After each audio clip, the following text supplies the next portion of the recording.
As a licensed psychotherapist, I'm beginning to see more and more of this happening with dual couples working, or even if one partner is working and the other is staying home or working from home. There's a lot of partners who are carrying their partner's work stress.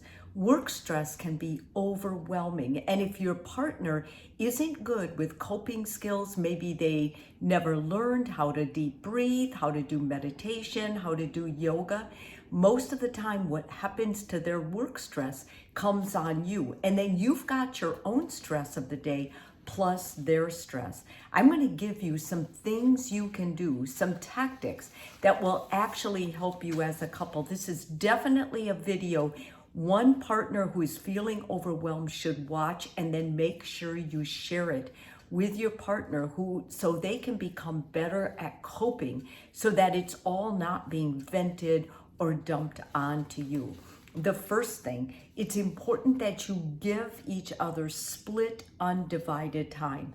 I think what's happening a lot of times is when people come home from work, if they're working outside the home or if they're home, they're blurring that whole transition into their evening or into their morning. And so what ends up happening is, even though you're together all the time or much of the time, you're not giving the relationship the undivided attention it needs. It's going to housework, it's going to kids, it's going to just the normal duties of keeping your home up and keeping everything running. So what I would like and suggest that you do is keep those date nights at least 2 hours a week just for the two of you. Not only that, you'll see a video in my feed all about doing a daily check-in. For some couples who are traveling, a daily check-in isn't really possible. So try doing a weekly one where you're checking up and asking your partner where they're at, how they're feeling, and how you guys can get closer and more connected. Secondly, check with your partner about what their work language is, like what actually makes them feel supported. I know when my partner complains, what they want is they want me to join them and say, I'm sorry, oh my gosh, that must feel so bad for you. Whereas if I'm stressed, that's the last thing I want. What I want is my partner to do something tangible that is going to take one thing or one duty off my to-do list. And if they don't ask me or I don't ask him, then many times the partners will get resentful. Like they'll assume you know, and you can't possibly know. All of us are different. And when we're stressed with work or upcoming projects, what ends up happening is we go into a regressed mode of how we grew up, how we saw the people around us deal with stress. And this is why it's so important that you guys do this and that you talk to each other and ask each other, how do you best feel supported with this stress, so that you're not just throwing it up on me or on the family at night. This is a really important point. Thirdly, create boundaries between work and home. As I said earlier, we've lost that transition, so it's important you institute it. Whether it's 5:30 or 6:30 or 8:30 p.m., when work is done, put it away. Have a scheduled dinner time. Have a time when you can go take a shower and get into more comfortable clothes.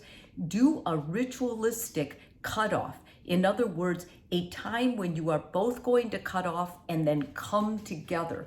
Do not go back to work unless you have the type of schedule that you can say, maybe we can go back to work for an hour before we start our retiring transition. Transitions aren't talked about, but they're very important. They're high stress times. It's when one thing is ending, another is beginning. With little kids, transitions look like after dinner, it's bath, then it's reading time, then it's going to bed. Well, as kids grow up, their transition time can bleed into yours as well. And that leads and impacts the stress you'll feel.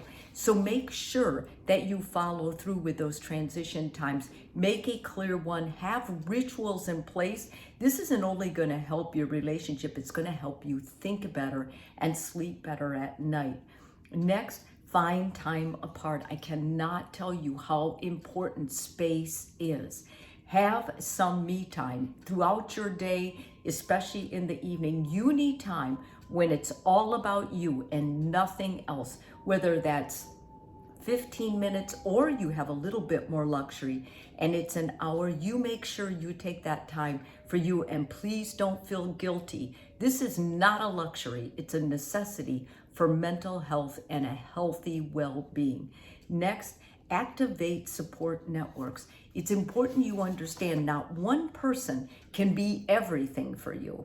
And this includes your partner. I don't care how much you love each other. I get that. But at the same time, you need a support team. You need to talk to other people when you're stressed out. Your partner needs other people they can talk to.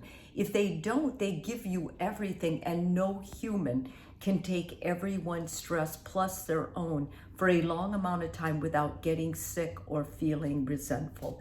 I think this video is especially helpful for those new families that have new children or a new addition, whether it's a pet or maybe caring for an older parent. What's important is that you always come back to your center of what's going to work for you, because you're co-creating a relationship you love. When the two of you get it right and you're supporting each other, that relationship is going to thrive.